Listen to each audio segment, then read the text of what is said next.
Kalau Anda temukan kalimat athar, itu yang dimaksudkan adalah bisa jejak, bisa tanda, bisa riwayat. Ini riwayat, ada ma'thurat. Pernah dengar zikir ma'thurat? Nah ya, baik, ma'thurat itu artinya bukan sekedar zikir, tapi zikir-zikir yang dikumpulkan hasil penelusuran dari riwayat-riwayat yang pernah sampai kepada kita dari orang-orang terdahulu. Paham? Baik. Athar lagi, misal jejak, tanda dari satu aktivitas yang nampak. Quran surah ke-48 ayat 29.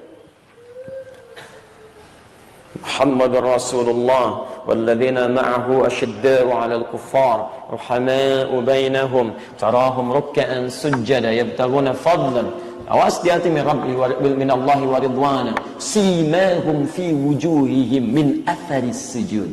Athar umat Nabi Muhammad itu sallallahu alaihi wasallam, Masya Allah, tegas kepada yang menyimpang, berkasih sayang dengan sesamanya, kan? Hati-hati. Jadi kalau ada orang yang berkasih sayang dengan yang menyimpang tapi keras pada sesamanya, itu bukan bagian dari sifat umat Nabi Muhammad SAW. Awas, yang menyimpang dibela, dimacam-macam dan sebagainya. Ya Masya Allah, yang baik-baik malah pada diusirin, ya, kemudian diselisihi dan sebagainya. Ada sesuatu yang salah di situ, harus diperbaiki. Mumpung masih hidup seharusnya segera tobat sebelum meninggal. Kalau sudah meninggal susah, gitu kan? Baik. Kemudian lihat kalimatnya, tarahum ruk'an sujada, dan mereka berlatih untuk mendapatkan sifat itu dengan menyempurnakan ruku dan sujudnya. Lalu bermohon kepada Allah untuk mendapatkan keutamaan baik dunia ataupun akhirat. Simahum, ada tanda. Simahum fi wujuhim, di wajahnya. Awas, hati-hati, bukan di keningnya tapi di wajahnya. Nah, jangan ketawa dulu, kita jelaskan dulu, gitu kan? Awas, hati-hati. Simahum fi wujuhihim, ada tanda di wajahnya. Kalau kening itu jabha. Jabha. Kalau wujuh itu jamak dari kata wajah. Apa itu wajah? Nah, kalau tidak tahu katakan apa? Masya Allah. Apa itu wajah? Masya Allah. Baik. Yuk kita tanyakan. Wallahu a'lam, Allah yang tahu. Kita tanyakan kepada Allah. Satu, makna wajah yang pertama itu bagian muka dari kepala kita ini. Quran surah kelima ayat yang ke-6, ketika kita berwudu diminta membasuh wajah. Ya ayyuhalladzina amanu. Surah kelima Al-Maidah ayat ke-6, posisi paling kiri sebelah atas. Ya ayyuhalladzina amanu, hai orang-orang telah menyatakan dirinya beriman kepada Allah. Idza qumtum ilas shalah, pakai alif lam lagi salatnya. Jika Anda ingin menyempurnakan salat, fagsilu, maka mulailah basuh wujuhakum, wajah. Lihat wujuh, simahum fi wujuhihim, fagsilu wujuhakum. Jadi kalau diartikan wajah ini kening di sini, maka Anda wudunya cuma basuh ini aja. Tapi Anda basuhkan keseluruhannya dari batas atas sampai ke bawah. Yang ada jenggotnya di selai-selai juga. Ini menunjukkan wajah, makna yang pertama. Yang kedua, wajah itu bisa diartikan adalah bagian yang tampak dari keseluruhan tubuh. Dari ujung kepala sampai ujung kaki. Di wajah. Makanya ketika Anda sholat misalnya, Anda baca doa istiftah, di antara doanya di hadis riwayat Muslim, nomor hadis 1488, dari sahabat Ali bin Abi Thalib radhiyallahu ta'ala anhu, kata beliau, bima makna shallaitu khalfa Rasulillah sallallahu alaihi wasallam. Saya pernah salat di belakang Rasulullah sallallahu alaihi wasallam. Fastaftaha. Beliau membaca doa istiftahnya, wajjahtu wajhiya lilladzi fataras samawati wal ardh. Saya hadapkan diri saya sepenuhnya, wajjahtu, dari ujung kepala sampai ujung kaki.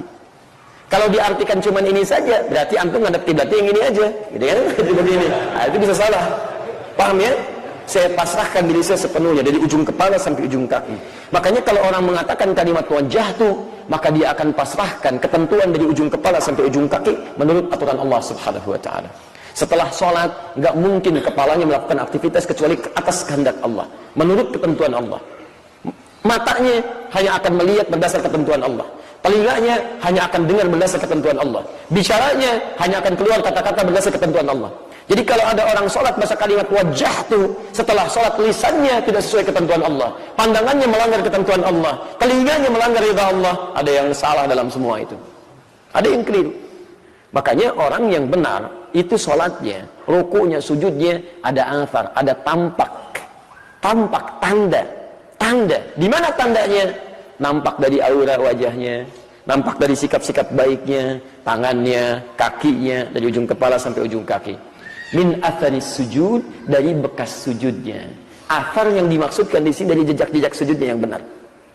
Makanya kata para ulama, yang dimaksud di sini bukan tidak harus tanda yang nampak di kening. Ya, jadi kalau ada orang yang punya tanda di keningnya misalnya, ya tanda hitam dan sebagainya, tapi tidak punya jejak-jejak seperti tadi, jejak sujudnya yang nampak dari aura kebaikan di wajahnya, senyumnya, kalau lihat orang ini teduh, enak, perilakunya baik, itu yang dimaksudkan.